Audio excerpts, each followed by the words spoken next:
Afternoon all, how we doing? Afternoon, Diamond. Here's hoping London left some gas in the tank. Yeah. Oh, I haven't posted the, there you go. Boing. Forgot to put that in the Telegram group. There's nobody in here because I haven't told anybody we're live.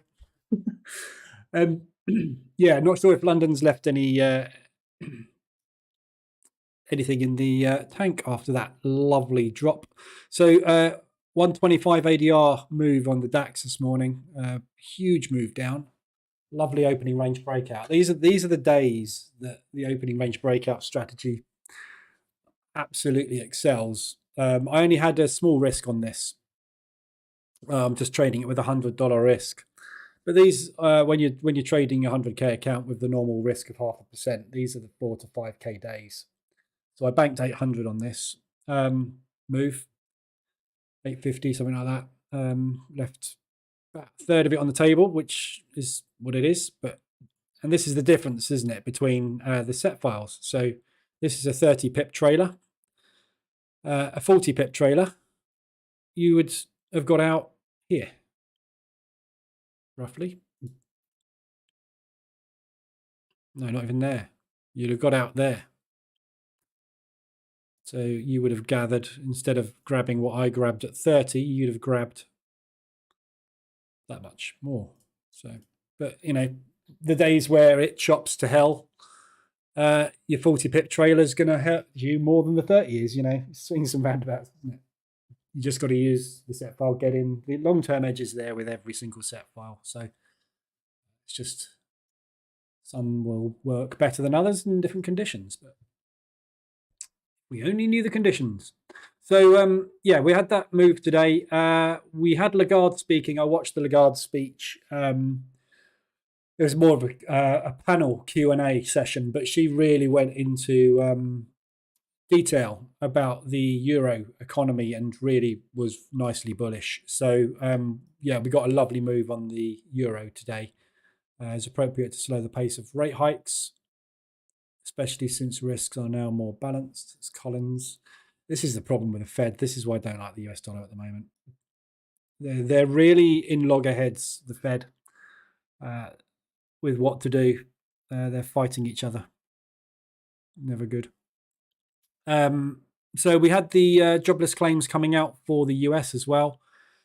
So they came out all positive. So again, positive US. Will it move up? Doubt it. But positive US. So we should have some decent movement on the US dollar. What's happened since then? Oh, go away. So yeah, all this ECB stuff. Some members held out for a 75%, 0.75 basis point hike on the euro, which is a lot. I don't think they'll ever do that. That's too much. But Lagarde basically confirming the 50 basis point hike moving forward. So yeah, all good. All good euro. Bailey came out and was talking the pound down.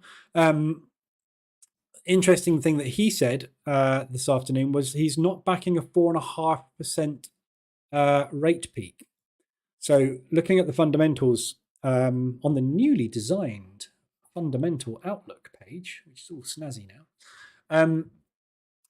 4.5 is not his cap, is what I read into that. I'm not backing 4.5% bank rate peak. Now, does that mean he's not backing it at 4.5 as a max, or actually getting to 4.5? Is he saying that he reckons we're not going to need to get to 4.5? So a little bit tricky to read between the lines there. So I'm not sure on the pound, but we've had some volatility on the pound, basically. It's starting to come down now, pound odd. I've just got into another pound New Zealand this morning here. Just to bring my average up a little bit on this 175 ADR spike. Big old move. Afternoon, Brian. I wish the Dixie would make up its mind. Yeah, that's what I was just saying about this. I'm fed up. Fed to the back table for Dixie at the minute. It's They can't give any clear guide. Mind you, this isn't unusual. This isn't unusual in the Fed. They don't give any clear guidance. They're just a pain in the backside. But they're really, really handy when they talk it up and you're on the right side of it. You're like, woohoo, brilliant. So, you know, but we'll see. Evening, afternoon, even evil. So NASDAQ opens in 2 minutes. So this morning I banked 1.3%. 800 of that was on the DAX. The rest of it was Euro Pound. So I took one off there ahead of Lagarde. That's back on again, pretty much the same level. I banked Euro Swiss again ahead of Lagarde, just in case. That pushed up, pulled back, pushed up. Now we're basically back where I got out. I've still got one on in profit at the moment. Banked a pound US short again ahead of Lagarde. Got one on there still anyway, but that's not going anywhere. And I banked, that was it. That was NASDAQ yesterday. So that's what I banked today. Finally got some banked. It's been a week from hell trying to bank something, but finally got some movement. I've still got that in profit. I've just taken New Zealand dollar CAD this afternoon as well. So I posted this in the Telegram group, but I've been waiting to get into the New Zealand dollar CAD for a while. So I like it long, and I've been waiting for a pullback basically. So this it took off. I traded it in here, so I was trading it in here, but it didn't go anywhere. So I had a win, a break even, a loss, and came out up on it, but I missed that. So I've been waiting for a pullback to get in, which is what we've got now. So RSI on the hourly, nicely extended. So I'm just looking for that push back up into these highs. It is ADR as well, so it's 125% ADR extension. So M5 reversal is basically what I took on the M5 125 extension and the RSI. So in on that, looking to target the highs. Fundamentals on it. Got new. I'll just quickly run through this while we're waiting for the opening range to go in on the NASDAQ. But so the new bias scorecard is now visual. So when it loads, I'm going to have to get a new server. I've got so much data on here now, charts and stuff. It's really slow. So you've now got a visual representation of the scorecard. So New Zealand dollar CAD, as you can see, is number 4. So it's the 4th strongest buy. Is that what that means? So it's a 4 out of 14. And then this is the sells. So these are all neutrals. So these are all your buys and these are all your sells. So you just got a visual representation, so you can quickly come on and go, right, what's the best thing to try and get into today? Those and those. This is also filterable now. So you can say, just show me the buys and the sells, and it will filter the chart. And obviously it filters the table as well. So it's all a little bit more dynamic. But as you can see, New Zealand dollar CAD is a long. I like it from a sentiment perspective as well. So the intraday sentiment section has all been redone as well. So you've now got top buys. So this is 6 out of 6, obviously. So a -6 is a strong sell, a +6 is a strong buy. So New Zealand dollar CAD, as you can see, where's it gone? Oh, it was a good one. Hang on, where are we? Oh yeah, there, I was going to say. New Zealand dollar CAD is a 5. And if you hover over these charts as well, it gives you graphical representations of everything. And again, this is all filterable now. So you can say, just show me stuff that is really strong or weak on retail. And it'll give you just the retails. Or you can say, you can filter it by pair as well now. So just show me the CAD pairs. I'm looking to get into something CAD today. What's the best CAD to get into? Euro CAD long. So all this is all filterable now. And all this is now in order. So it's actually readable, the COT data, and it's all on the same page now. So everything's on the same page, COT data and retail sentiment. So yeah, so that's why I got into New Zealand dollar CAD. like it long. Okay, Nasdaq's pushing at the open. I'm not surprised. It's pushing because it's had a big strong move down so far today. So looking at levels on this, obviously we had a big down day yesterday. We've pushed down into that low. That is the news spike, and that is the whipsaw after the news spike. Other than that, so this section here basically is sort of a danger zone for potential buyers. Other than that, we're coming down to there, which is quite a way away, isn't it? So ADR today is just below that zone. So obviously we've had some buyers in there. Why has it put my... I'm sure I took that off. One sec.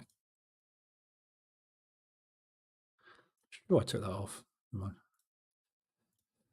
Perfectionist. Afternoon. Oh, yeah, sorry, Brian, I've said hello. Potential pullback entry on Aussie US on the 1 hour.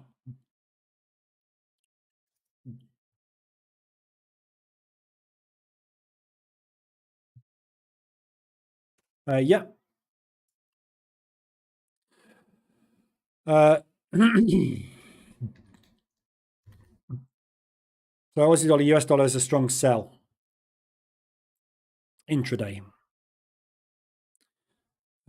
Basically, 74% of retail is long on it. So, yeah, potentially short it out of there.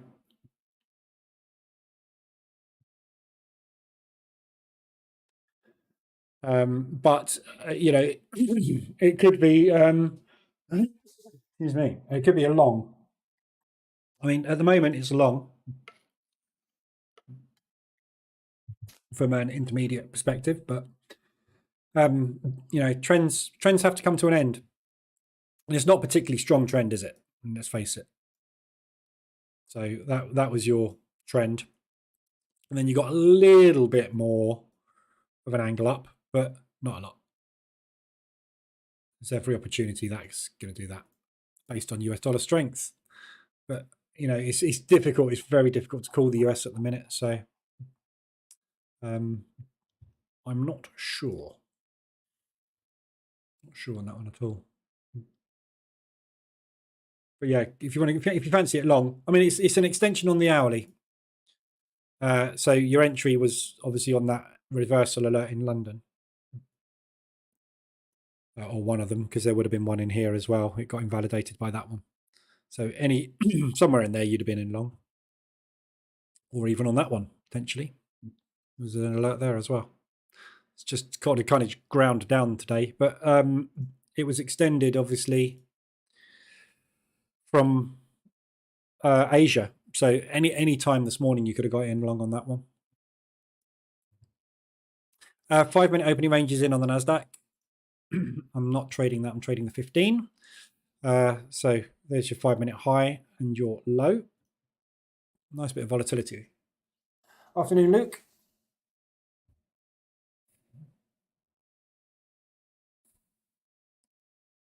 So news-wise this afternoon, we've got nothing to worry about. We've got Brainard speaking later. Again, confused the hell out of everybody with the US. So that's all we've had today, the unemployment, and obviously Lagarde pumping the euro a little bit. Tomorrow morning, we've got retail before I come on for the pound. So you just need to be aware of that. And we've got Jordan speaking tomorrow morning at the Open. So we've got the chair of the Swiss National Bank speaking at the Frankfurt Open. That should be interesting. So we could have a big volatility move tomorrow during the DAX. And then we got Lagarde speaking again at 10 o'clock. But I wouldn't worry too much about that one because she has been on the panel today. So she's been... I don't know if anybody watched the panel live on YouTube. I posted the link in Telegram. But it was interesting because she introduced everybody in the panel and immediately went to Lagarde and piled into her about like what the hell's going on, because obviously that idiot on Wednesday or Tuesday saying that they were going to reduce rates, and she just basically came out and said no. Everything's going well, but inflation is ridiculously high. We are not dropping our interest rates by any shape or form. So it was good. So she confirmed everything that I suspected today, and whatever she says tomorrow is not going to top today. So I wouldn't worry too much about that. We got CAD retail sales in the afternoon, and then some other bits and pieces. So there's a lot of news, but it's not huge tomorrow. So right. So let's see what happens with Nasdaq. We've got lots of ADR hits today. I'll quickly run through them. Aussie dollar CAD. So this is one we just looked at. So that has come off of 125 ADR. Potential pullback on this one up into propulsion. So there's your propulsion gap, which is the accumulation break. This was caused by the Australian dollar retail sales. Retail sales, was it? Oh, sorry, unemployment this morning. So negative unemployment figures for Aussies. Aussie dollar yen, same thing. That move on that, that's come off of just under 120, about 125-ish ADR. So you had your reversal alert there. That's sitting in about 40 pips of profit. Aussie New Zealand, still pushing at the moment. So this New Zealand dollar is very weak at the moment. Don't I know it? I'm long on it. It's been really, really, really, really, really strong. Then I get on it and it goes, no, I don't fancy it anymore. Yeah, weak New Zealand at the minute.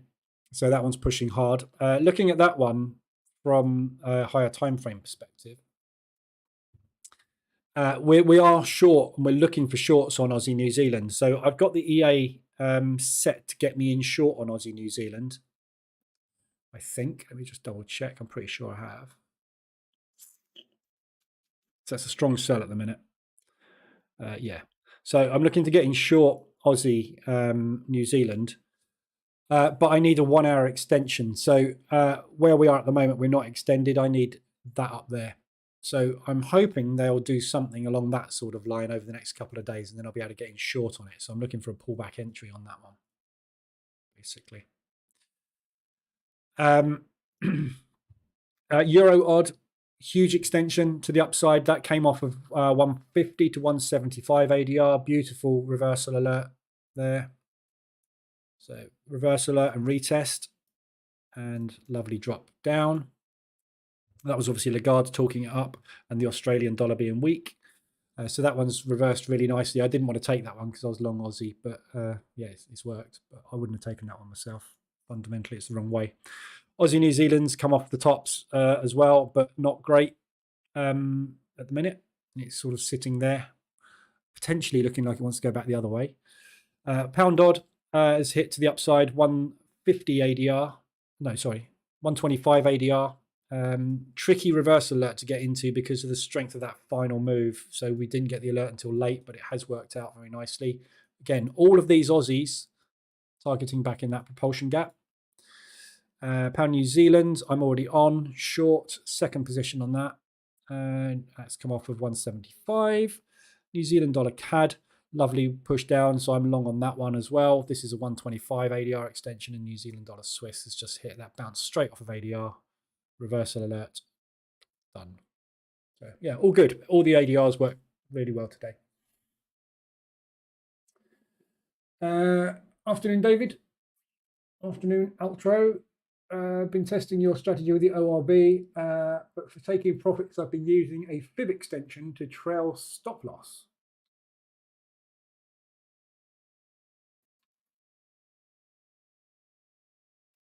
Taking profits, I've been using a fib extension to trail stop loss. How does that work? Oh, so you've been have you been just measuring the move as we're going down and then trailing behind one of the levels? Is that what you mean? So sort of adjusting. So as we're breaking out, adjusting your fib and doing that, and then trailing behind sort of 38 or something, I guess, that sort of thing. That would work quite well because you'd still be in that if you were trading on the 38, wouldn't you? Assuming that we're going to get another leg down. I think we'd be hard pushed to get another leg down on the DAX today. We've done 125 ADR. If you look at the daily, it's quite tired now. That is, this is the candle I've been waiting for.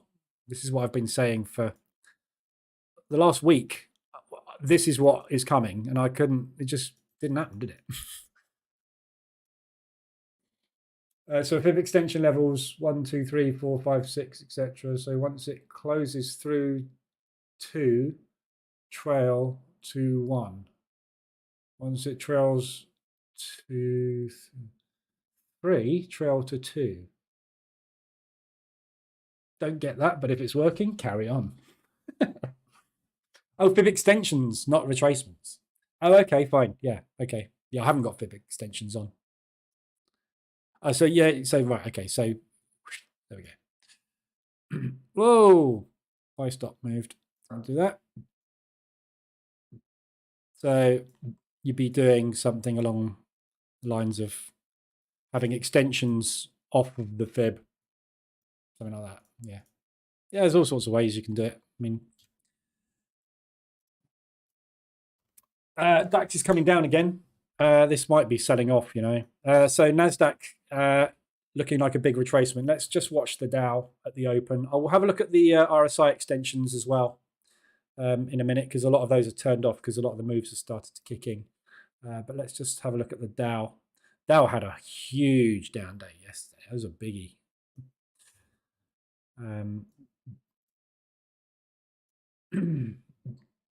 Selling off hard on the Nas and the Dow. That's good. So we've got confluence on the Dow and the Nas, which is what I like to see. Okay, so there's 15-minute opening range. So I'll be taking a break of that, which is a lovely opening range because that is a bearish engulfing on the first 10 minutes. So thank you very much. I'll take that short. Gapping down on the Dow. We got news coming out or something. It's a very aggressive move. I'm very confident that the EU can come up with a response to US Inflation Reduction Act.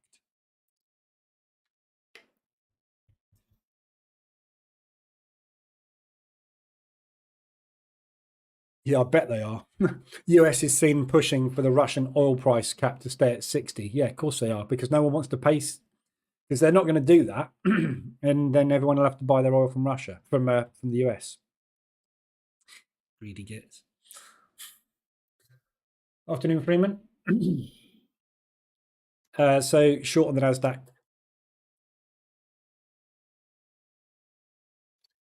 And obviously targets. So this whole area here between that line and that line is an area of potential. There's a lot of areas to the left which potentially we're going to find buyers.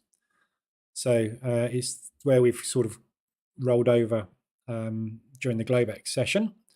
And this area is going to be potential support today. So if we can get down to there, I might take it off, but I will see. I'm just the thing that worries me today is we've had such a big move put in on the DAX.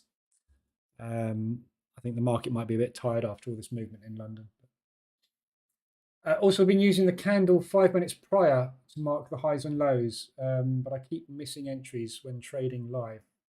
So I think I'm going to purchase the algos to enter the trades. Yeah, there's a set file for that as well. So I've got a set file.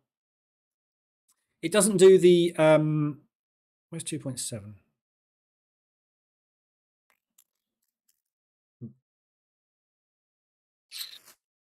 Bear with me a sec.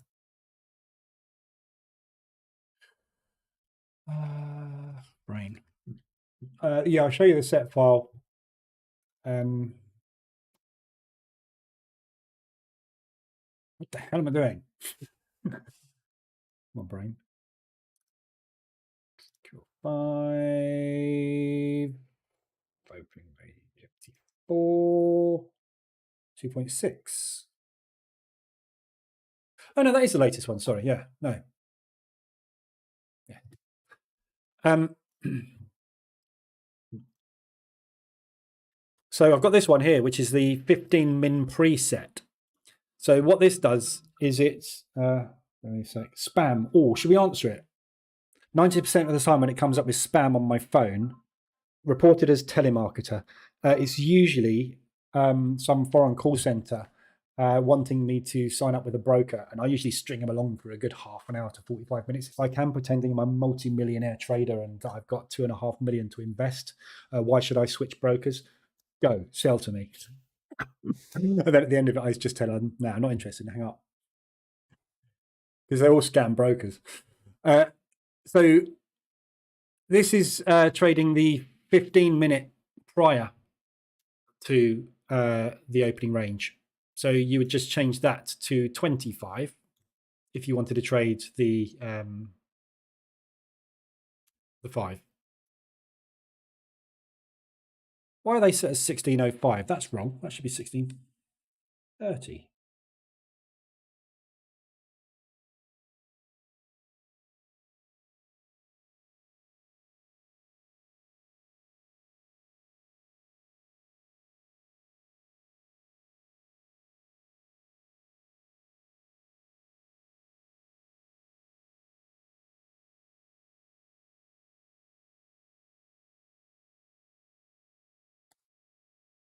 $10.05. Yeah, sorry, yeah. So that takes that trades the 15 minutes before, and then it uses the 5 minute as well, the 5 minute open as well. That set file. So you can play around with this set file.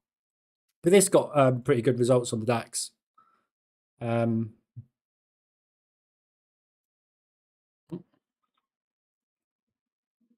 won't run it now anyway, but go and test it.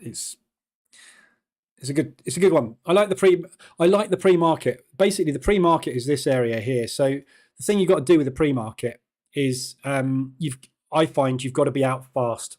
So the pre-market breakout, if you look at the DAX today, there are instances where it really does not perform well, and the DAX today was a prime example. So that is your open, yeah. Oh no, the DAX today wasn't a prime example. Sorry, it was okay. So taking this 15 minutes prior, this 15-minute range before, I was thinking of the pre-market movement we had, which was huge. But the 15 minutes before has to be a very small gap at range, and that initial cash balance open is usually the big candle as we just saw today. You need to get out there. So it's a fast in out, or move to break even and hope that that is the break direction. And if it is, obviously you make an absolute fortune because you've got such a small range size. Your lot size tends to be high, and it works really well. But you will get stopped out on it a lot as well. So, like everything, you get stopped out a lot. This is it's a breakout strategy. It's only going to have a 30 to 40% strike rate at the best because it's breakout.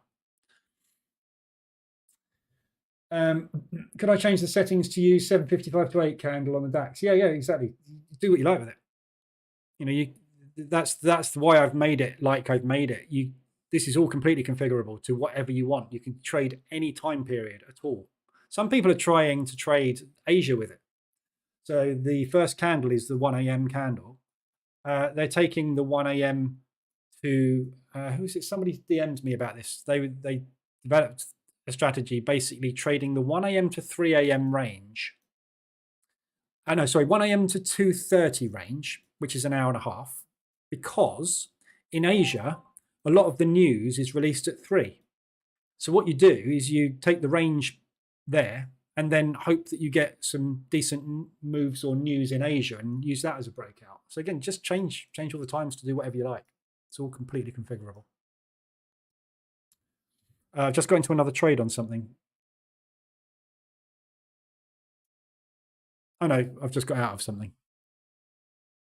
This is the market reversal alert CA running on here. This is the signal that's just trading. I call it the opening flush. Yeah, it's the cash balance. It's what you call it what you like. It's the first 5 minutes. It's known in the industry as what they call the cash balance. And it's literally the initial flurry of orders. It's the it's the horrible part of your job. Yeah, all jobs have got a horrible bit. On a trading desk, you will have a pile of orders sitting there to execute for large corporates, and you want to get them all out of the way. So that is typically what this is. This is the large corporate orders going in, which is why we ignore it. That's the whole premise of the strategy is you ignore this initial movement because all it is institutional buying and selling of stock and stock sectors. Yeah. After this is over, then the speculators start to trade. The speculators are the guys that are looking to make money on today's movements. And these are the guys with the power to move the market. So we want to get on board with these guys and ignore these guys at the beginning because they are not looking for a direction. They don't give a monkeys. What they're doing is they're pressing the buttons to get these $150 million worth of stock orders placed. They couldn't give a crap whether they get that price, that price, that price, or that price. The customers basically said, buy BMW, sell NASDAQ, sell Netflix. Yeah, and that's what they've got to do. So what this is all the institutions just hammering it when the bell goes. We don't care about that. What we're interested in is where are the guys that are going to move the market today? Where are they off to? That's the premise. So yeah, call it what you like. It's the ignore stuff and stuff we're not interested in. The opening flush down the pan. Does it automatically work at risk? Yeah. Yeah. Does everything. So you've got lots of risk parameters. You can take your pick on risk. So you can either risk a fixed lot size. Obviously, then it doesn't calculate lot size. You can risk an amount of money, or you can risk an amount of money based on your account balance, basically. And you can pick the stop. So the stop will either be a fixed pip, it will be a percentage of the opening range, or whatever you want, really. It's entirely up to you. But if you're using a monetary risk based on a stop loss, it will auto calculate all the lots for you. So here, for example, it's gone in with 1.53s because that is going to be risking $100. So if I hover over that, you'll see it's $100. So I've said risk me $100 and it auto calculates it. It's all covered in the video. If you go on the website and go to the opening range breakout EA, there's a video on there which explains the strategy in full. I think it's about 2 hours long. Yeah. So you might want to do it on fast forward. But it explains the strategy, and then you get to a certain point, which is about half an hour in. And then I go through the EA and all the settings of the EA, how the EA works, backtesting, set files, all that malarkey.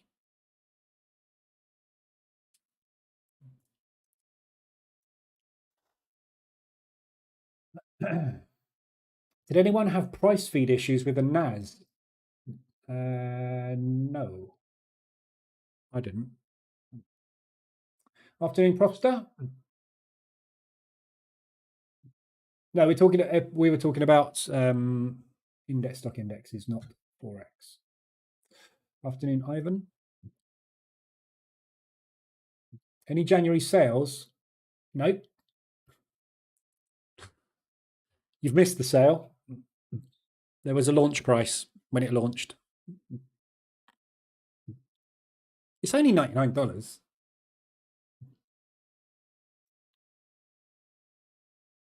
I just made 1,300 quid with it this morning. You'll have that back very quick.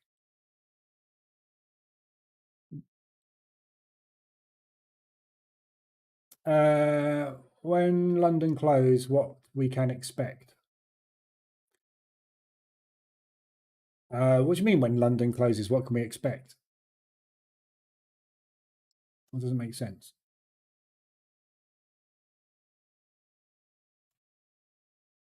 The pounds drop? Not really, no.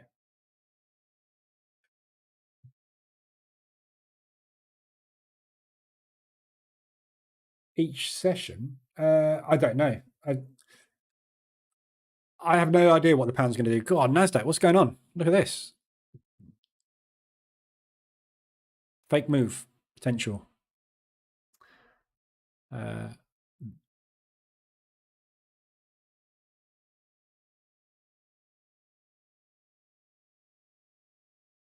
Just checking the news.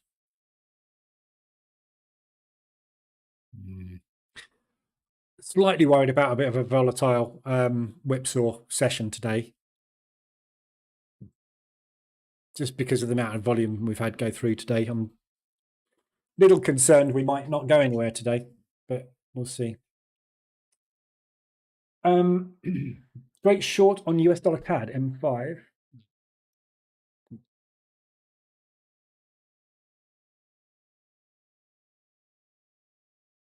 Yeah, that one I take it you took, did you?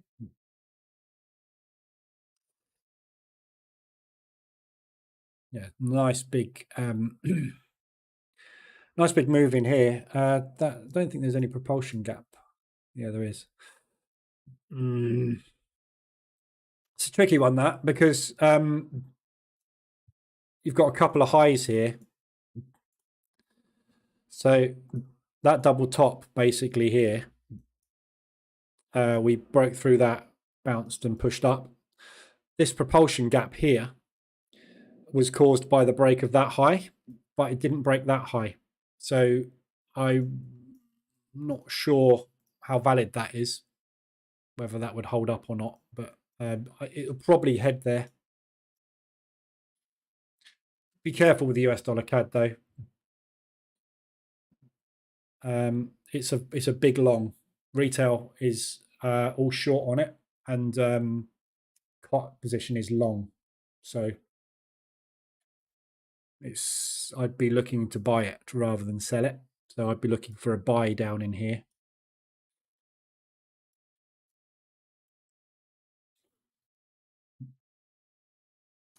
Okay, so somebody was talking in the Telegram group about Tom Hugard's strategy. So this is trading that as well as the opening range breakout strategy, this version of the EA. Okay, so it's trading the 15-minute opening range, and then it is trading the 15 to 30-minute opening range, which has just got in. So that's the pink lines here. Yeah, so that is what somebody was asking about the EA and whether it was his strategy. It's not his strategy. His strategy is a different thing. He waits until, he calls it the school run strategy. So he waits until 15 minutes is over. Then he starts to monitor the range, and then he starts taking the 15 to 30-minute opening range break. So what this does, this version of the EA, it takes the initial opening range, and then it takes the 15 to 30 opening range. So if we get a break of that in the same direction as the initial, we get two positions on the break. And again, if you want to test Tom's strategy, you can do it with this EA because you just change the times. I mean, he's a super fast scalper, so I'm not quite sure how you'd set the EA up to mimic how he trades. But if you know how he trades, then it'll do it. All it is a range breakout, isn't it? So if you see choppy day, yeah, so far, well, give it a chance to develop. It's only half an hour in. If you see what always happens to the NAS on the 13th of every month, always a reversal.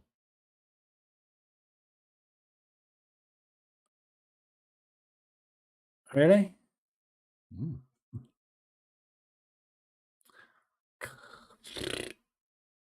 Don't know.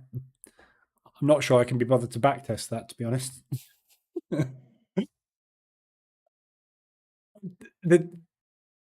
There's no logic behind that. Why would the 13th of the month always be a reversal?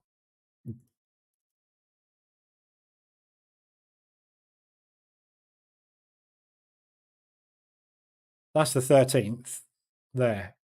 Bull candle. Do you mean a reversal intraday, or do you mean a candle opposite of the previous day? Because there's a big difference. So that's the 13th. So we had a big down day and then a gap and then another big down day. There was no reversal on that day. That thing just tanked.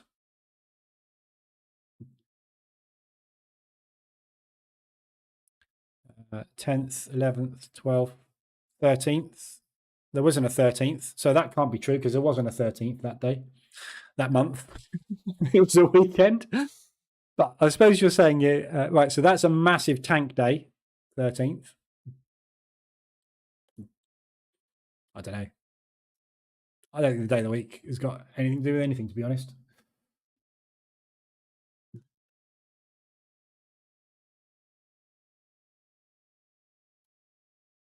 David, if I had the EA on, had a false on trading ORB and 2, could I easily turn that to true before the breakout, and the EA should trade if it breaks?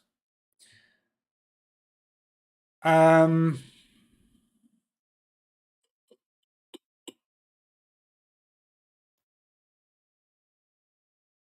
don't think so.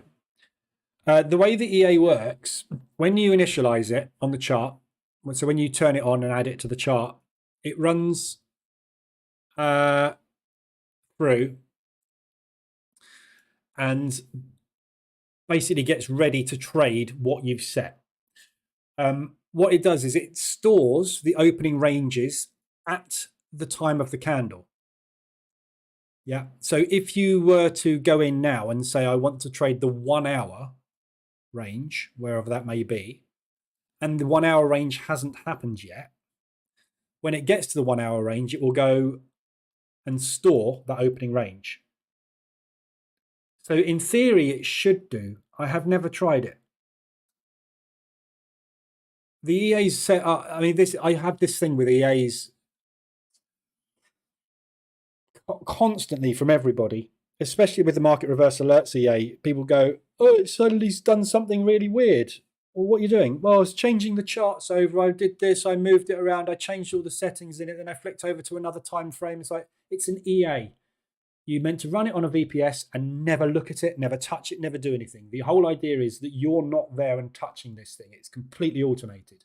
If you start pressing buttons, it'll break because it's designed to run a set sequence of events in a set order to execute what it's designed to do. If you start playing with things halfway through, you're going to get unpredictable results. And so the honest answer is I don't know. Try it and see what happens. It won't do anything but use your risk parameters. So as long as your risk is not ridiculous and dangerous, then you shouldn't have any problems. All it will do is it will either take it or it won't take it. You can try it. I don't honestly know. I get a great entry this morning on pound-US dollar. We had a news and I placed buy at the Asian low. The news makes a wick down and hit my pending buy. Cool, well done. What's your take on Raja Banks' approach? I don't know what it is. I don't trade. I never. Don't know. He's a very good marketer. I've no idea about the strategy. I've never done his course or follow it. So, yeah, I mean, it's somebody that only trades gold and pound yen. They're obviously a specialist in those markets. I don't trade that way. I like to have as many opportunities to make money as I can, rather than limiting it to those two. Oh, I need to really, but each to their own. I've no idea. I've tried to watch his videos and stuff. I just don't have time. I'm busy trading. Astro been smoked today. What opening range did I find to be the most profitable during backtesting? All of them. None of them don't work. 5 works, 15, 5, 10, 15. That's the 1530 I did a test on. They all work. All of them. It's a range breakout strategy. Yeah, it will break out at some point. They all work. Like, for example, here I've just finished this testing off today. I've tested the 15-minute to death now. I'm done testing. Come on, spreadsheet, why won't you resize? So I've done testing the 15-minute on the DAX. I've run 6 more sets. Oh, wrong one. These 6, yeah. So I've run a total of 300, 400, 2,000, 8,000 and 8.5, 9, 10, 11.5, 17, about 20,000 different permutations of the set files, of the settings on the EA on the 15-minute. And as you can see, every single one of them has profit. So this 2,800 runs in this set file. Profit is 2,827. So of these 2,880, 2,827 variations of the 15-minute opening range breakout that I've tested all work. So there's 60 odd times where if you'd used specific settings, you wouldn't have made money. This one, there's 6,000 variations. This one, 4,300 made money. So some of these don't work. This was the one that I don't like. This set file, I couldn't get on with it at all, so I'm not going to use that anyway.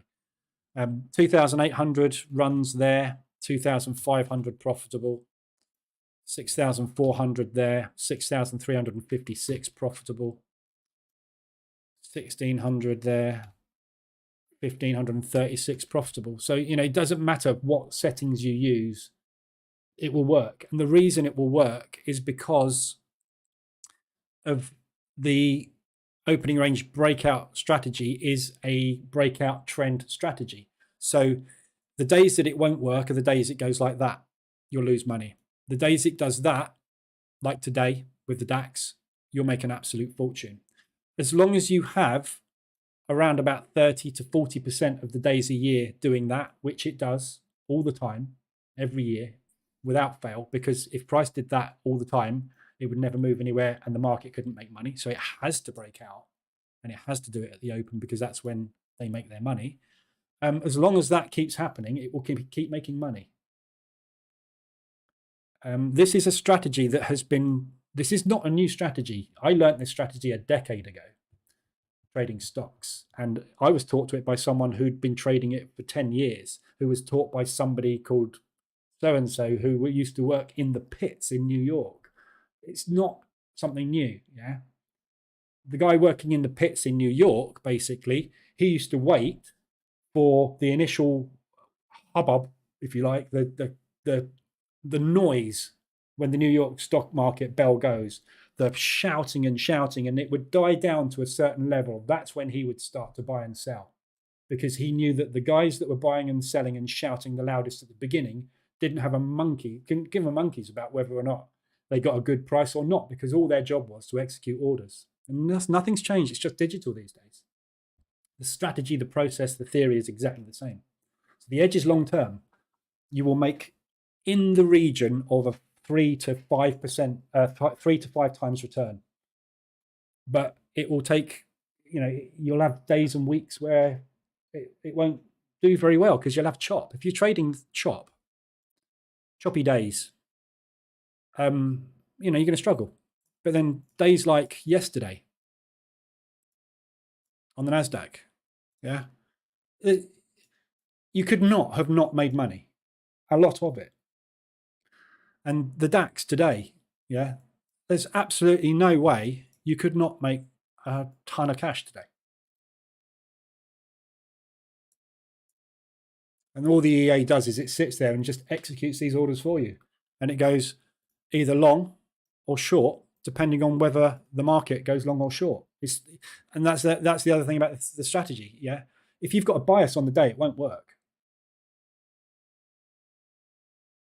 That's the premise. It's all explained on the website. If you go to, there's a page called strategies on the website. It's here. I've detailed. There's a video on obviously strategy where I explain the strategy, but it's all detailed. you know, the theory and the logic behind it, the types of day, the fact that there's only, you know, you can only have a certain number of types of day. You've got a candle. This next day can either be one of two things. It can either be an inside bar, a trend bar like that, or it could be an outside bar. There's three options. There's only three things that can happen.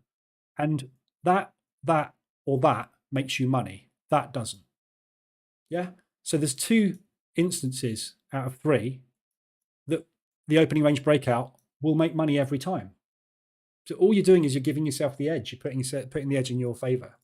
And that's what it does. It's all explained how it works. Yeah, and examples. Yeah, so this is a failed breakout. Look, so there's your opening range. False breakout to the upside. You go long, stop below the low. You get stopped out.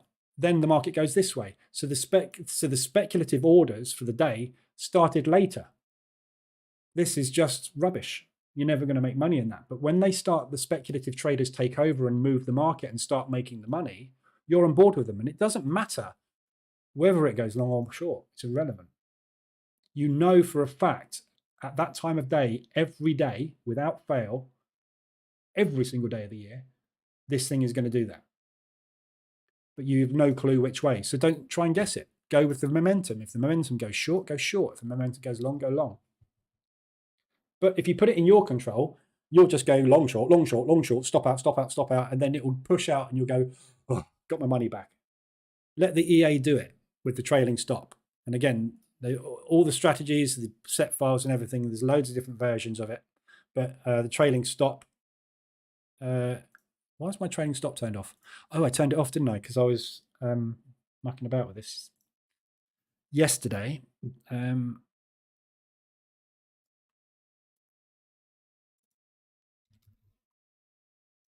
Turn that back on. So again, to answer the question about does this work? So if I change this now, this will now start trailing. So that bit works. So that will trail 600 from the low. I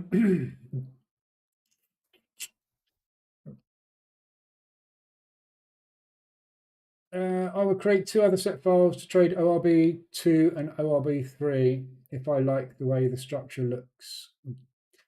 So if you're going to trade, yeah, so if you're only going to trade one set file with this, you have to use ORB1, range 1, start and end. These have to be either, the best thing to do is set these to the same as the first one.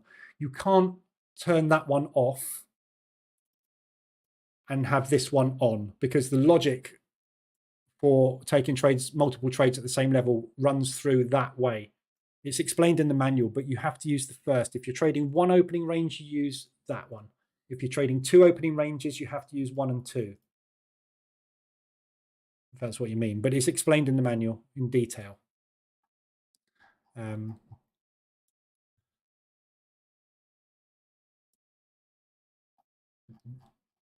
a lot of detail, actually, here. So this is the important note on the logic used for each breakout level. It's all explained in there. Not a lot of movement this morning, this afternoon even. What do you think about CFA? I'm a finance student, chartered finance analyst. I have no idea, don't even know what it is.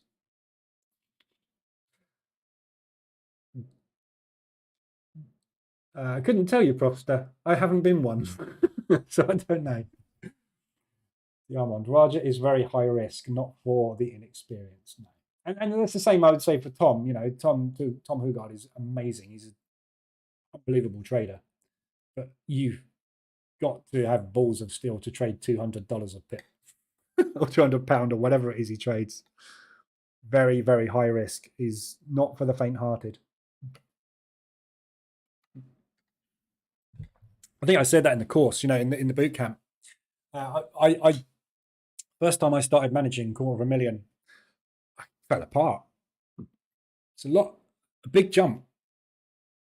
That sort of lot sizing, you know, when you're seeing things tick up and down at £100 a tick, it's a totally different experience to watching this thing go up and down now and not really give a monkey's whether it hits my stop or not, because I'm going to lose, what, 50 quid? And this is on a 100k account. When you're trading at a $250,000 with a 0.5% risk per, or more than that, per trade, it's, yeah.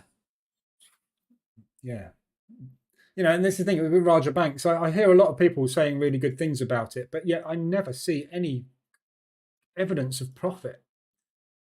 The odd stream I've caught where he's traded news, he's made like 20 grand or 25 grand or whatever. And then I've seen him lose like 40 or 60 in a trade. And the wins never, ever, ever seem to be as high as the losses. So I don't know, maybe that's part of the strategy. I don't know. It might have a massively high strike rate and low risk reward, which is, you know, absolutely fine if you can pull that off. And a lot of people do. I'm hedged. So I've gone long on the 15-minute opening range break. Oh, sorry, the 15:30 opening range break. And I'm short on the 15. So we are chop fest at the moment. So I shall be sitting in $51 of profit forever until one of those breaks.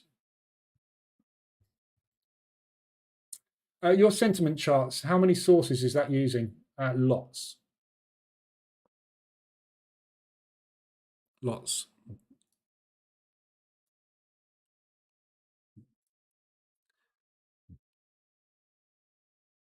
As many as I could find, basically.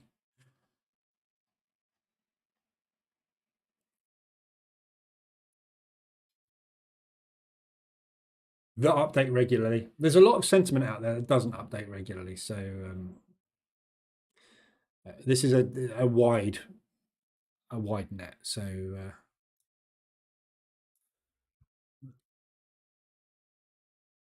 Ladder, on the ORB, wasn't there a setting where you could enable or disable trades being placed at the same price? Yeah, that's down here. Take multiple trades if at the same level. So if you set that to false and you have, so let's say, for example, opening range 1 goes in like that.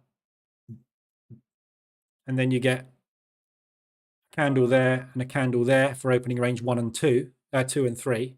Obviously, opening range 1, 2 and 3's highs are all at the same level and the lows are all at the same level because these two candles did not make new highs or lows. So in that case, if you set that to false, it will only place 1 trade at each level. If you set that to true, it will place 3 trades at each level. Which, to be honest, is not a bad thing, because if you think about what this is doing, it's creating an inside bar. Inside bar breakouts tend to be violent. So having 3 positions on when you get the inside bar break is actually really good. The danger you run is if you get an inside bar followed by an outside bar, then you get into both positions and potentially stop out on one of them. Again, it's up to you. They all work. I've tested it. They all work. You know, this one, look, take multi. So this filter here, take multi. So this produced a 6.65 return on drawdown. So 12 grand drawdown, 84k return, using multiple trades at the same level. This one was not using multiple trades at the same level and returned a 5.26 return on drawdown. So it returned 32k off of a 6k drawdown. Yeah, so it doesn't matter. Again, it doesn't matter, because the choppy days, whether you're taking 1 trade or 3 trades, on the choppy days, you're going to get hurt. We're not interested in the choppy days. The choppy days are going to happen and you're just going to hit your max loss, whatever you set your max loss to. Mine's 4.5k. When I hit that, it stops. When I get the breakouts, I let it go with as many trades as I could get on it. Doesn't matter. So it really doesn't matter. That's what I mean.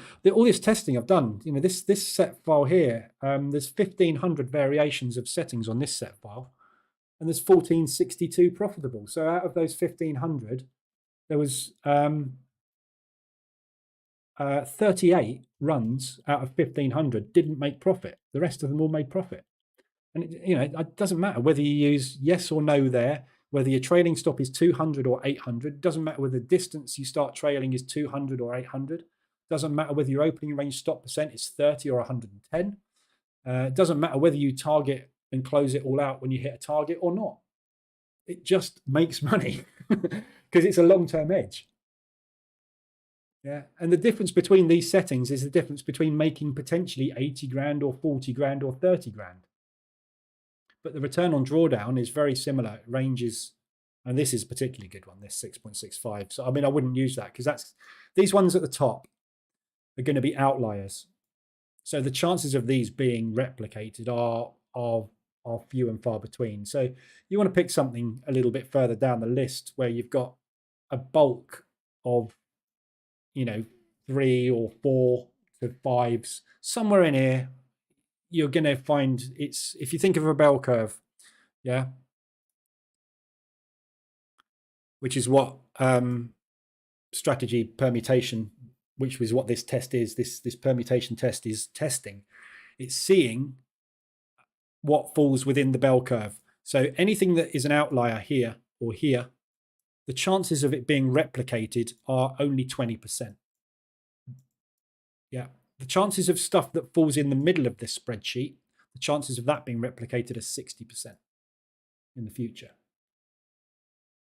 So the ones that appear right at the top, yeah, they might look absolutely amazing profits and return on drawdowns, but they are very unlikely for that exact condition that produced that result to be hit again, which is why you do this strategy permutation test to make sure that it's a robust strategy. So we're going south again. So hopefully we'll break out the bottom and I'll get stopped out on that one. And then obviously I'll get added onto the second as we go. But at the moment we are chopping. Oh, you found it, ladder. Should have read on the comments, shouldn't I, before I started explaining stuff. Is there no way to filter out market conditions so you're only trading on days likely to trend and not trade on days likely to chop? How do you do that, Altro? If you knew that, you're a millionaire. There's no such thing as a likely to trend. If I knew which days were likely to trend, I wouldn't be sitting here talking to you now. I'd be sitting on a yacht somewhere. If I could see into the future, I would be laughing. I can't. There's no way of telling that. How can you tell when you're gonna get a trend today or not? It's just not possible. Previous day's activity has got nothing to do with today's activity. Whether there's a news event later, that is something you could use. So if market opens for me 2:30 in the afternoon, if we've got a big news release at 3 o'clock, yeah, we're likely to get a choppy open. So I would make a decision not to trade maybe then. That's something you could do. But again, I don't filter out news. Why would you filter out the thing that makes you money? Yeah, news moves the market and makes it go crazy. And everyone's like, oh, I don't want to trade around news. Why? Do you not want to be on that? The thing that goes parabolic and 300% ADR within 15 minutes. Do you not want to be on it? All right, fine. You stay off. I'll make the money. Don't want to filter anything out. And if you start filtering stuff out as well, everything you do in backtesting, everything you do in here in backtesting becomes totally irrelevant. The whole purpose of this backtesting is that this thing took 789 trades and produced that return. If I filtered stuff out, those results are irrelevant, aren't they? Because how am I to know if I took out 100 of those trades because I thought there was a news event coming? How would I know whether those 100 were the ones that actually produced 80% of the profit? You can't do it. Strategy has got to be robust and it's got to work in all market conditions. If it doesn't work in all market conditions, it's just not useful. Did I trail my position? Yeah, I always trail positions. Never set a TP. Yeah. So look at the DAX. Prime example, the DAX today. Your opening range was Let's look on the DAX chart. So your opening range was there. Yeah. So that was 448 pips. Yeah. If you'd have set a TP at a 1.5 to 1 reward, you'd have got out there. Why? What was telling you at that point the market was going to reverse against you? Nothing. Why would you get out?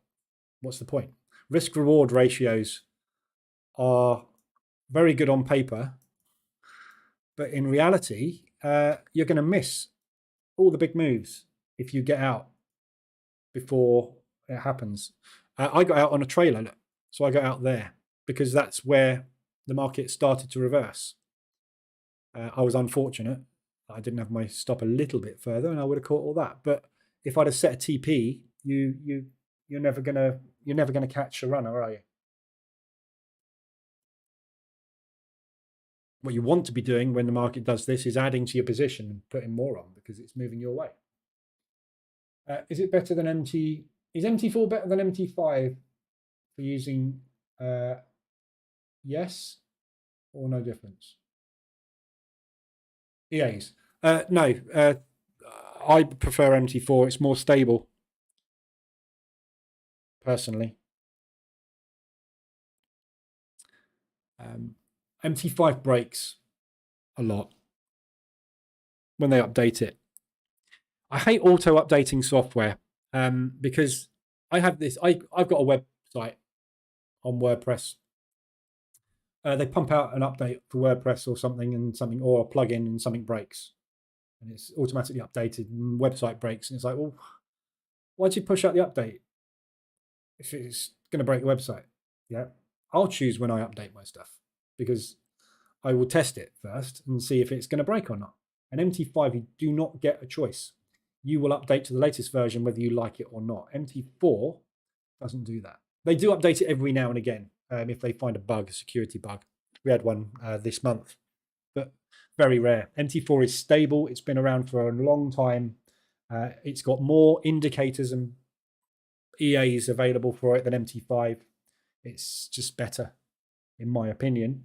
But that's me. You make your decision on what you prefer. But and also your decision may be made for you because some brokers now are not. I mean, they're very, very few, but there's a few brokers out there, especially the ones if you're trading the synthetic indices and crypto and stuff that only use MT5 because MT5 is designed for futures. The reason the MT5 was literally brought out so that they could run the futures market through it.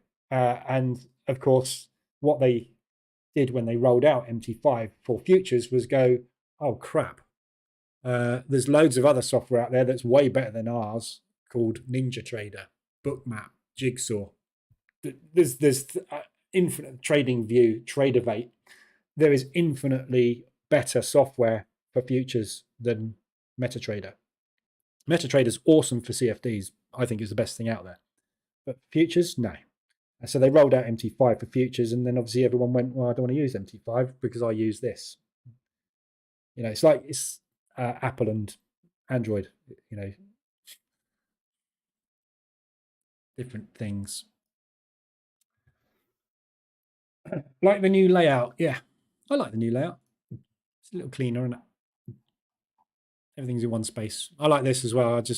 I really want to come here every day and just go, right, let's long Euro odd and Euro CAD and let's short Aussie New Zealand and Aussie US.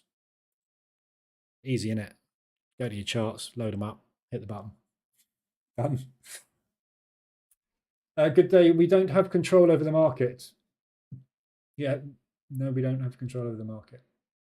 If we had control over the market, we'd make loads of money, wouldn't we? All the time. How do you feel about shorting Aussie Swiss?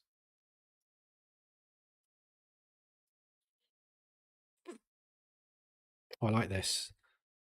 I like this new filter. Aussie Swiss. So with retail are all long Aussie Swiss. Yeah. So 93% of retail traders are long Aussie Swiss. So it's, for me, yeah, it's a lovely short.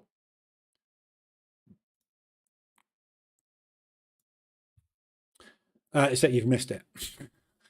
So it was a lovely short yesterday as well.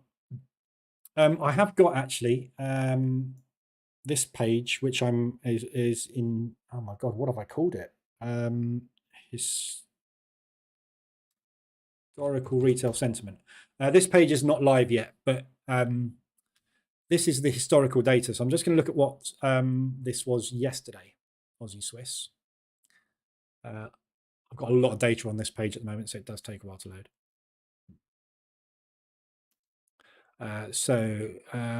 Swiss pairs, pound pairs, euro pairs, yen pairs, CAD pairs, Swiss pairs. Aussie dollar Swiss is orange.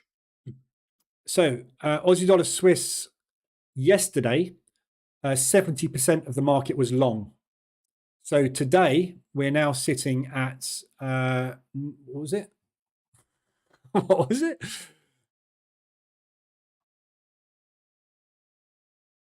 Aussie Swiss.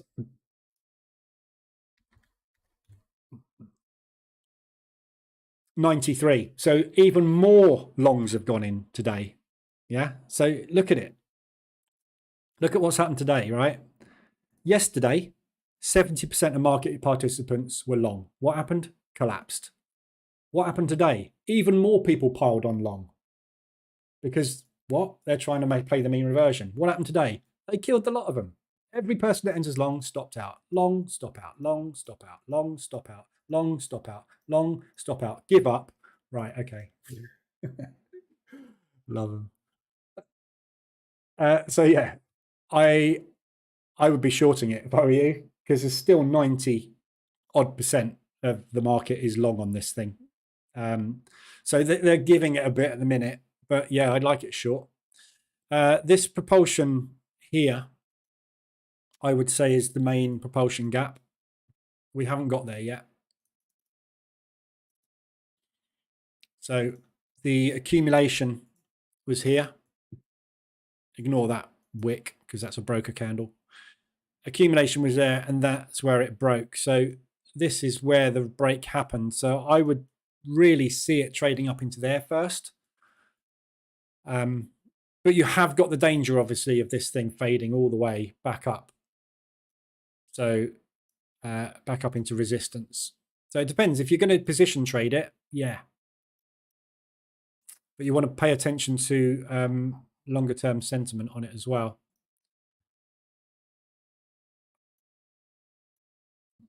Still not gone anywhere on the Nasdaq.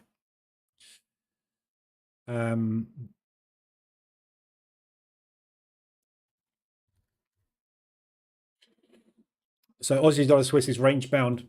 So it's a slight negative, but it's range bound. So there's no advantage anyway. The only advantage you've got at the moment is looking short. So I like it as a short, but tricky one to trade that at the minute because it's so extended. It's had such a big day, that Swiss franc yesterday. And obviously the Aussies had bad news this morning. So you could get in now. And if you're going to position trade it, that's where I'd be looking around 125 ADR to add a second position in. But it could just go from there very easily. Retail's all long, so you know all the liquidity's sitting here. So worst case scenario, it should come down there, shouldn't it? But not necessarily before it pops back up.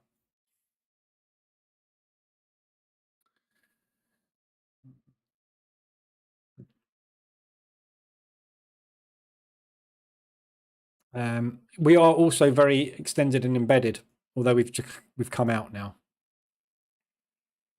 So it's a tricky one. I just really hate taking trades after we've had such a strong move.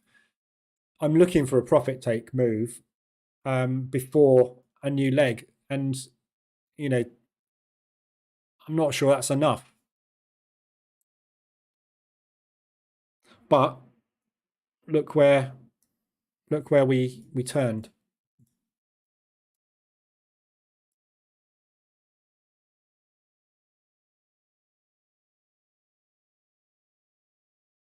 I know.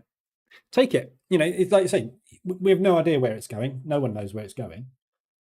So hit the short button. It'll either work or it won't. If it doesn't work, scale in. If it does work, get the money. The odds of it going up or down are 50-50. So you can't really do anything but that, really. Luke, MT4 is king. Really enjoy the stability and simplicity. Yeah, that's why I use it, because it works. I've never had an issue, never, ever had an issue with MT4. I've had nothing but issues with coding for MT5, things working and then breaking on MT5, chart flicker, symmetrical triangle pattern indicator that I built. Works absolutely fine on everything but M1 on MT5. If you go onto MT5 on M1 time frame, it turns on and off all the time. No idea why. No idea. Doesn't do it in MT4. Doesn't do it on any other time frame. There is no code in there that is time frame specific. Just MT5 just doesn't work. So I just give up with it. If it ain't broke, don't fix it. This piece of software has been around for 15, 20 years, and it's absolutely brilliant. Does everything everybody needs to get in and out of the market.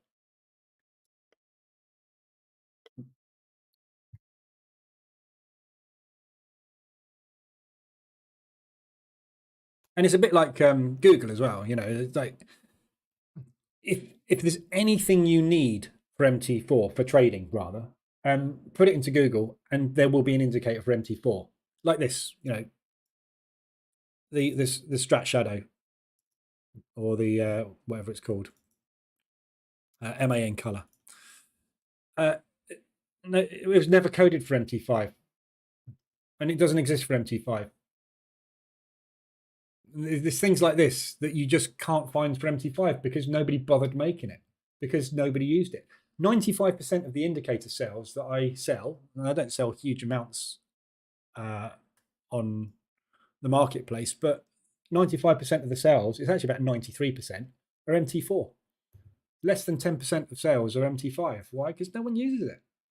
You know, and it's only people that are being forced into it by brokers, I think, which are really using it.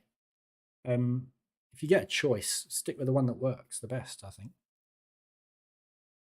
But that's just my experience. You know, a lot of people swear by MT5, but then I don't know if they've ever used MT4 before. So they won't notice a lot of difference. The only thing I would say about MT5 is the backtesting is way better and faster, because in MT5 I can utilize 18 processes, and MT4 I can only utilize one. So it's there is an advantage to backtesting, but there's a disadvantage in the fact that I can't use tick data in MT5. I can in MT4. MT5's data is from broker. MT4, I can use tick data from any broker I like. So there's a massive advantage in quality of data, which is a big thing for me. I need to know the quality of the data is spot on when I'm backtesting.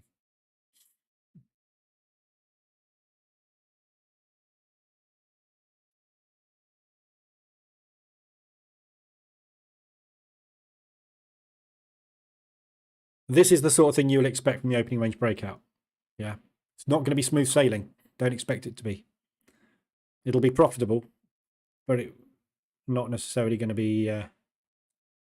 You're going to have days of chop sometimes.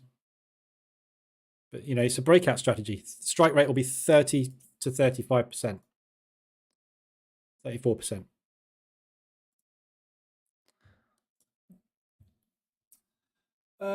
It will take 5-minute market reversal. I will take the 5-minute reversal, yeah. If you get it.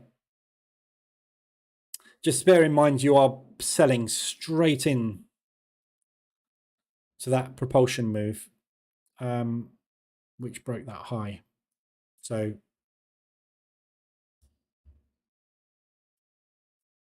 might get a bounce, but we'll see. Thinking of doing a futures challenge. Unfortunately, both firms I'm looking at use NinjaTrader. Yeah.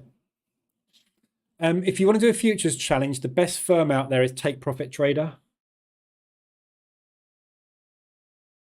And you can use any platform you like with Take Profit.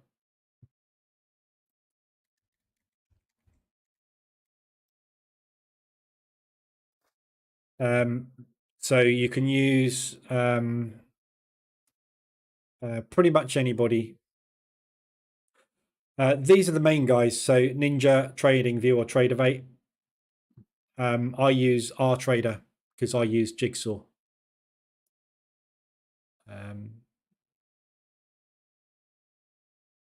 There, Jigsaw.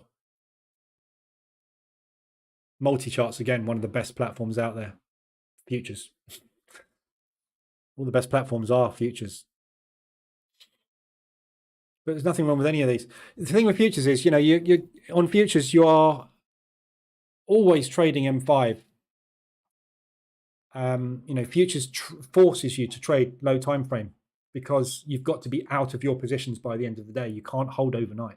So you've got to trade small time frames. And if you're trading small time frames, the only thing you can really do is range breakouts and price action. There's no swing strategy intraday. So you just need something you can hit buttons on. I use Tradeovate and I use Jigsaw. But these guys are great for that reason. You get paid straight away. I used to trade with Apex and it was a 90-day payout. They advertise it as 30, but you can only draw 2K after 30 days. So if you've made 15K on your account, you can only have 2K of it. Then you've got to trade without losing or hitting a drawdown rule to try and keep it. So you've got to trade for 3 months with most prop firms before you get paid. These guys are different. And this is run by a Canadian hockey player, this company, who started trading, and he's now a trader. Good company. I would recommend. Nasdaq's not doing anything today. I've got a meeting at 4:15.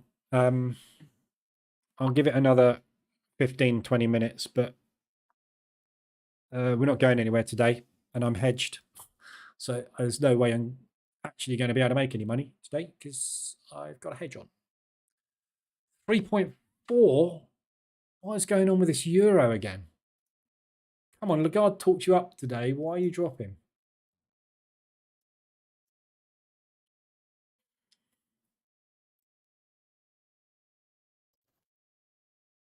It's been a pain in the backside, this euro. This is the pound, isn't it? Rallying.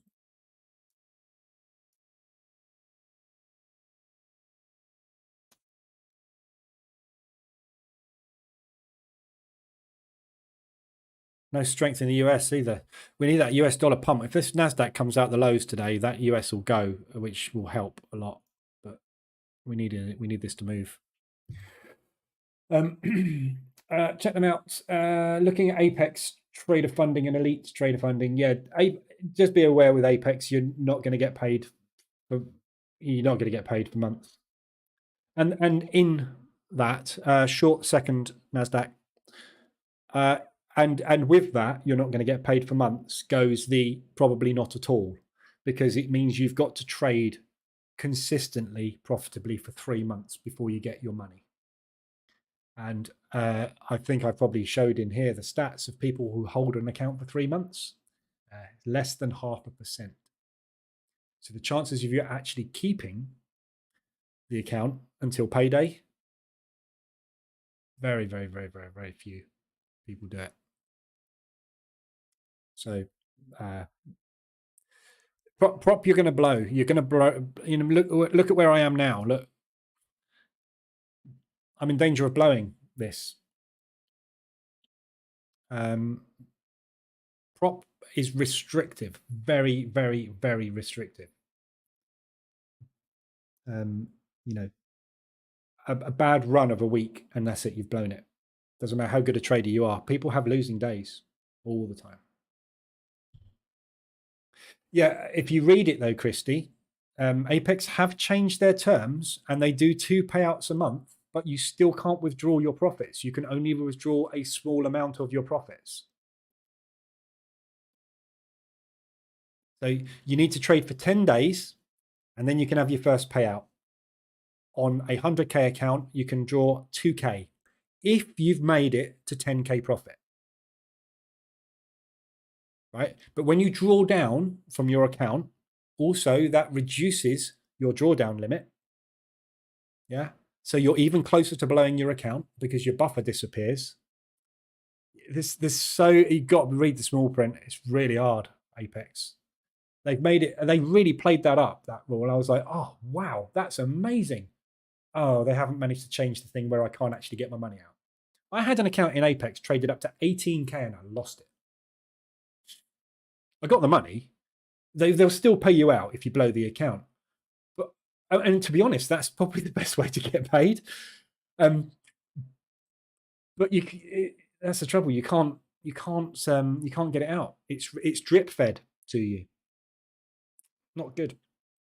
Like my Forex funds, every 2 weeks, whatever I've got in there, I'll have the lot, please. Thank you. Same with EA. All the CFDs are the same. The futures companies are very hard to make work. This is why I've kind of shied away a little bit from futures. I really got into futures last year and I was doing really well. I had multiple funded accounts with Apex, with Lilu.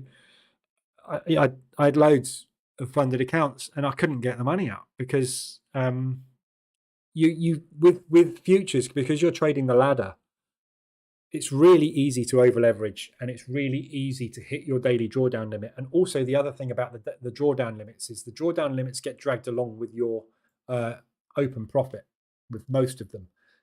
So if you're sitting there on a 10K account, for example, and you've got a 1K limit, for example, that you can't hit, if you run your account up to 1100 in open trades, but don't close them, don't take the profit, and then it draws back down to break even to that 10K again, you blow your account because your 1K trailing drawdown moved up to 10,100. So drawing down to break even actually blows your account. And in futures, because you'll have to trade a minimum of one contract, $12.50 per tick. See how quickly that $1,000 can get there? 100-point move to the upside, and then 110-point move to the downside in one session, you're dead. Try holding that for 3 months. It's really hard. Then you've got to trade micros. Micros you can't make any money with. It's just it's a totally different way of trading futures. You have to be so disciplined. And I was doing really well at it, and it just destroyed me when I found out all the money. I had loads of accounts with Apex. At one time I had 5 funded accounts with Apex. And that's when I found out that you can't get your money out. And I was like, you what? So I got paid, I think it was 6 or something. And then I lost 2 of them. And then it all went downhill from there, basically. But you learn. Pound US dollar's pushing again. A really strong pound at the moment. So the pound's just coming down double bottom at the minute. Euro pound's just taking yesterday's low. I'm going to have to be careful here. So the EA is automatically scaling me out of partials. I've got 1.5% in the bank, but everything is pushing at the same time.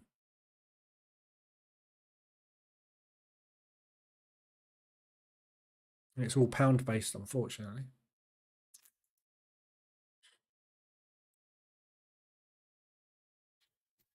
What does -3 or -4 mean on the COT report? It means it's a sell.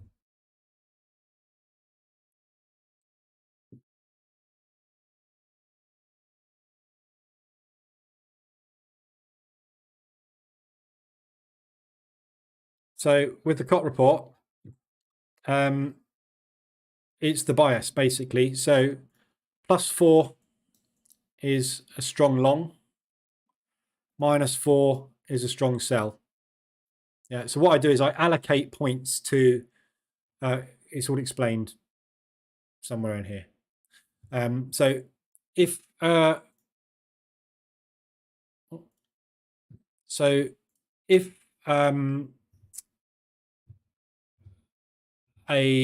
an instrument, they're all actually really strong at the moment. There's nothing that's intermediate I can even explain this on, because everything is over 60%, which is why you're only seeing either +4s or -4s or zeros.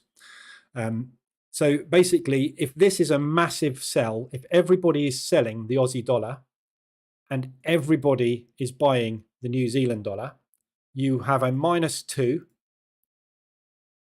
Aussie dollar there, yeah, and a +2 for New Zealand dollar. So if you were to trade Aussie dollar, New Zealand dollar, it'd be a -4, because you want to be buying New Zealand and selling Aussie.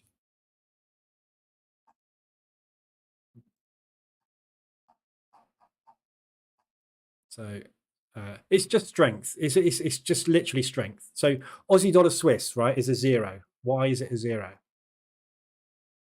Yeah, because everybody is selling the Aussie dollar and everybody is selling the Swiss franc. So there is 0 bias, long or short. Yeah, a sell, a weak currency and a weak currency equals a range. A strong currency and a strong currency equals a range. A strong currency and a weak currency equals a trend. A weak currency and a strong currency equals a trend. Or either way, a trend can go either way, can't it, with a trend? If you've got both of them weak, there isn't one of them that is going to be able to push the other one hard. Let's look at a strong bias. CAD Swiss, right? Massively strong Swiss franc, massively weak Canadian dollar.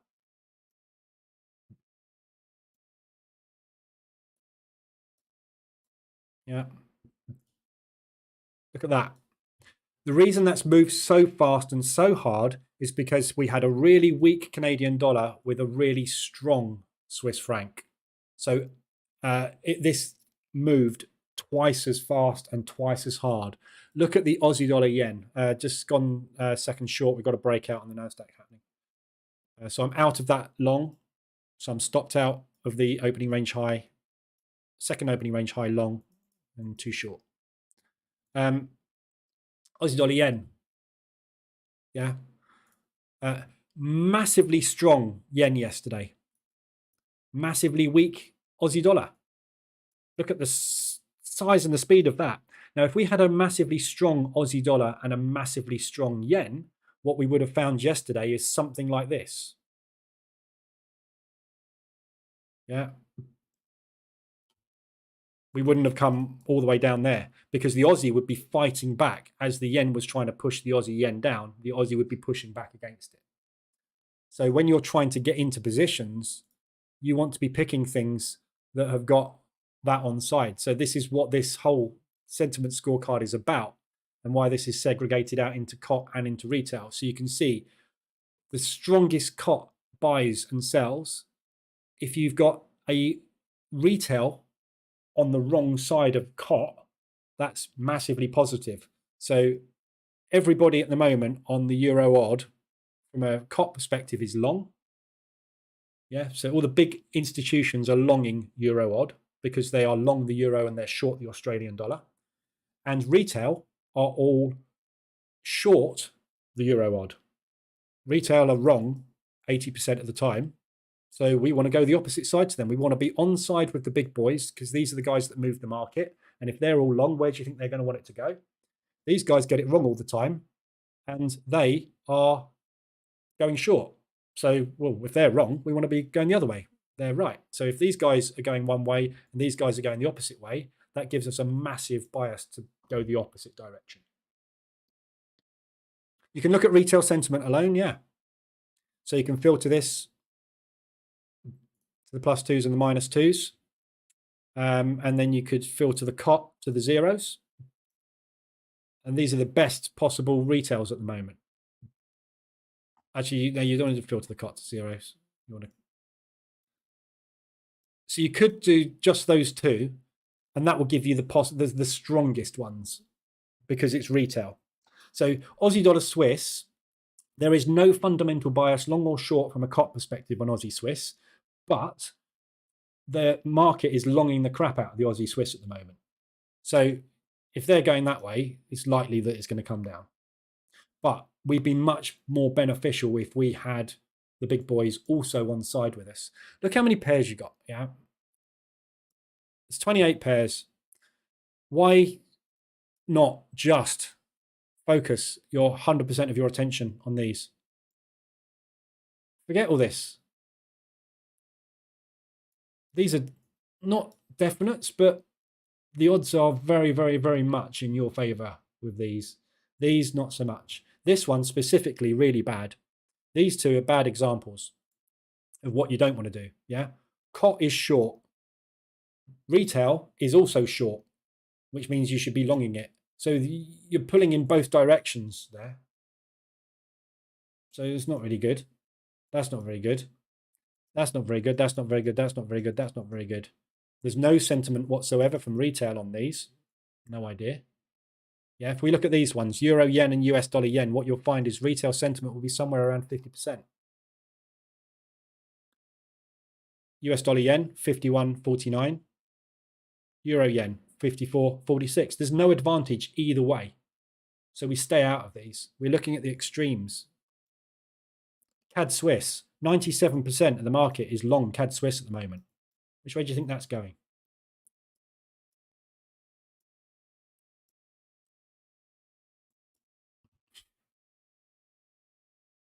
Why did I short that yesterday? Because they will get it wrong.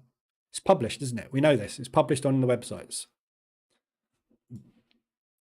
By law in the UK and in Europe, they have to publish how many people lose money. 82.7% of retail investor accounts lose money. If they're wrong 82.7% of the time, I do not want to be doing what they're doing. And it literally is that simple. But you need to put it together with lots of other stuff, like the rest of the fundamentals and all the other stuff as well, which is what this does. The bias scorecard gives you, this is a very, very important part that I've always paid attention to. Not so much the retail, although I'm paying a lot more attention to it, but your fundamentals are very key. So if you've got retail and COT saying to go in one direction, the fundamentals agree with it, you're going to get a big score here. So this is designed to give you those big scores. So if you had a gun to your head and someone said, if you don't make profit this month, I'm going to shoot you, I would do nothing but short pound US dollar and Aussie US dollar and long US dollar CAD. And I'm pretty sure by the end of this month, I'll be making money. What is the main source of COT? It's published by the CFTC, which is the, again, it's on the website. Read up about this on here. It's all in here. Look, it's published by the CFTC. So it's this website here, the Commodity Futures Trading Commission. You can download all this. It's not a secret source or anything. It's published every week, every Friday after market close. It's published, and it tells you who is long, who is short. And it's real money. And this is the beauty. This is why you don't pay any attention to volume on Forex, because there is no centralized exchange. The majority of Forex transactions are OTC transactions by the banks, which is over the counter. There is no record apart from the interbank. With futures, every single transaction goes through the CFTC and is logged. Even when I place a trade on Apex on a funded account, it's logged. I am one of those numbers. I am in that spreadsheet every Friday. But we want to pay attention to what are called the non-commercial positions. And non-commercial positions are speculative positions. So not hedge funds, not commercial banks. We're paying attention to the non-commercial players, the guys that are trading in the futures markets for profit. Their only reason is to make profit. So we want to be on side with them, because banks and institutions whose job it is to make profit lose their jobs if they don't make profit. And do you know any banks and institutions that don't make money? apart from the Swiss National Bank, but forget them. No. So if they're right most of the time, it makes sense to be right with them. So it's all explained in there what it is, the CME, every single futures transaction that goes through the Chicago Mercantile Exchange is all logged, and it's all reported to the CFTC on a Tuesday, and the CFTC republished that report on a Friday. So the only downside to COT data is you are seeing in the past, but you will notice that this does not change massively. Yeah, so when these figures come out every Friday, you'll see this update will go from 68 maybe to 64, 65, or we'll go up to 70, or we'll stay the same. 71 will drop to 70, will go up to 74. So you don't get this suddenly becoming like 20. It doesn't happen. So although it is a week in the past, we're interested in the big boys. And this is equivalent to, as I said before, COT data is equivalent to my 72 moving average. Yeah, COT positioning is long term. These futures, sentiment futures, these guys that are, remember I said futures you don't hold overnight. Most speculative intraday traders, you have to be intraday, because to hold a futures contract over the night costs you 10 grand.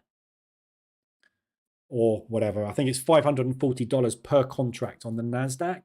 So if you're holding 10 contracts, you have to have a minimum of 5.5 grand in your account to do an overnight hold.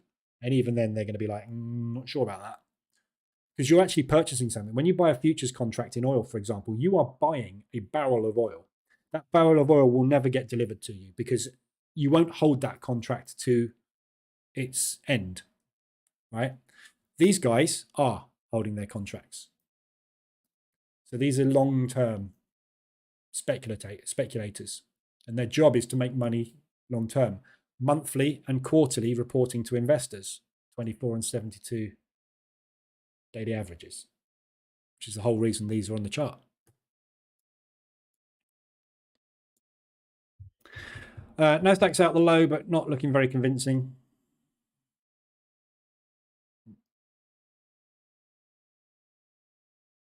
So the 1.5 hour range is now in. So that's 80% chance that is the high of the day. Whether or not we are going to range or actually going to go for a run out the lows, I don't know. Oh my God, I'm 4% in drawdown.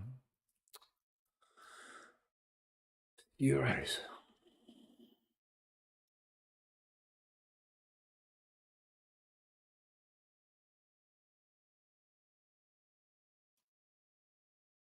I'm going to have to bank some on the NASDAQ. Come on, Nas. Need a hand.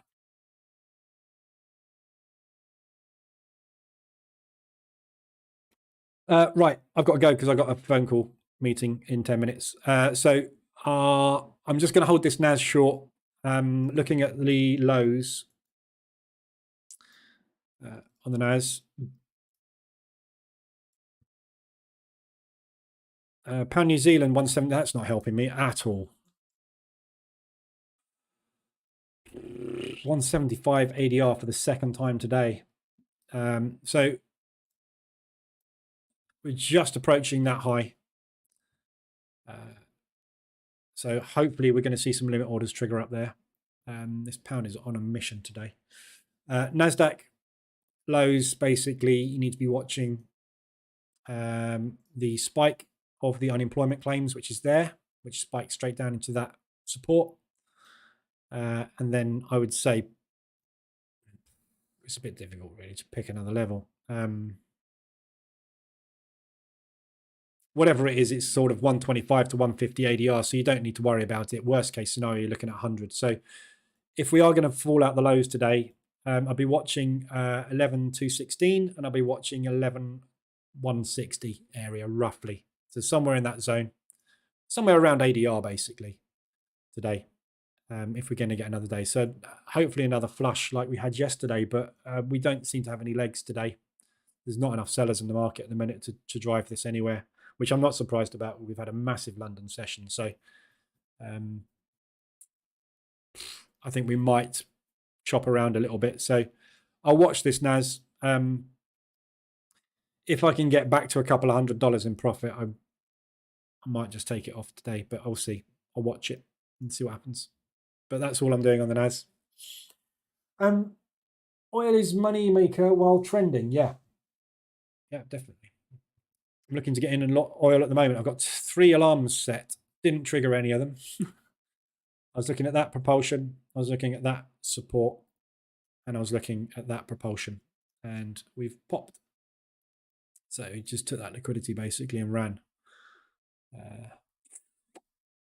Game. If it goes without me, it goes without me. Nothing I can do.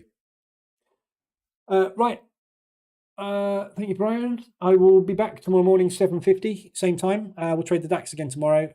Fingers crossed the NAS moves, and fingers crossed the euro and the pound take a chill pill, because I'm getting close to drawdown limits, which means I'm going to have to shut some out, which is just annoying because it means I have to take losses. This is the whole problem with position trading on prop. I don't want to take losses. I'm very confident in my euro trades.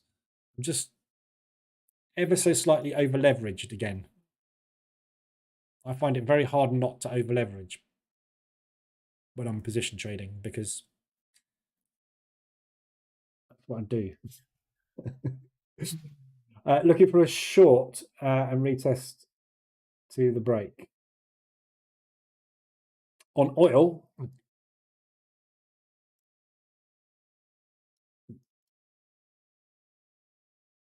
a lot of buyers today. Don't forget as well. We've just had oil. That's why that's spiking there. We've just had oil come out. Completely forgot about oil today. So the oil inventories have just come out. Quickly before I go. Oh, press the button. So oil inventories is a miss. Not that it makes much difference. So we've got more oil than they thought, which obviously tends to drive price down. But I'm finding very much with oil, it doesn't pay any attention to inventories anymore. It's not interested.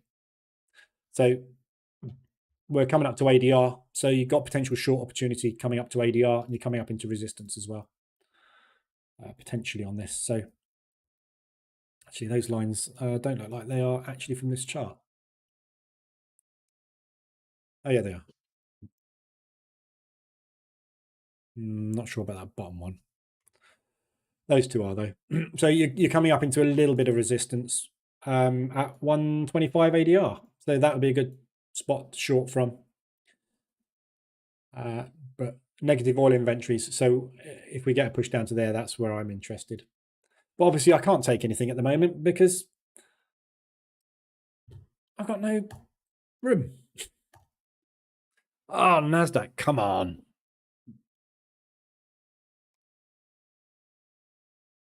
Choppy session. Made all the money this morning. Aussie US looks like a great long on 4 hour as well. Yeah. Take it if you like it. Nicely extended on the hourly. Fundamentally, though, it's all short. And sentiment-wise, it's all short as well. Go and have a look at the website. It's all opposite direction. You should be looking at with those. So, but equally, yeah, I mean, it's trending, but very weakly at the moment. So don't forget you've had a reverse alert, and the reverse alert signals a shift in market structure. Shifting market structure is potentially next leg down, isn't it? So I'd be looking for shorts up there if we can get up there based on the current sentiment. This is just running on this weak US dollar at the minute. Right, so I'll watch this now, see what happens. But yeah, another weak afternoon. Okay, have a good one. I'll be back tomorrow, 7:50. If you need anything, I'll be in the Telegram group. And yeah, hopefully it's a profitable afternoon. Hopefully we get a collapse on the NASDAQ. Strong push on the US dollar to finish the day. Drop the NASDAQ, drop the pound US dollar. Lagarde to come out and say, sorry, I meant 2% instead of 1%, and the euro to pump. There we go. That's what we need. All right, have a good one. I will see you guys in the morning.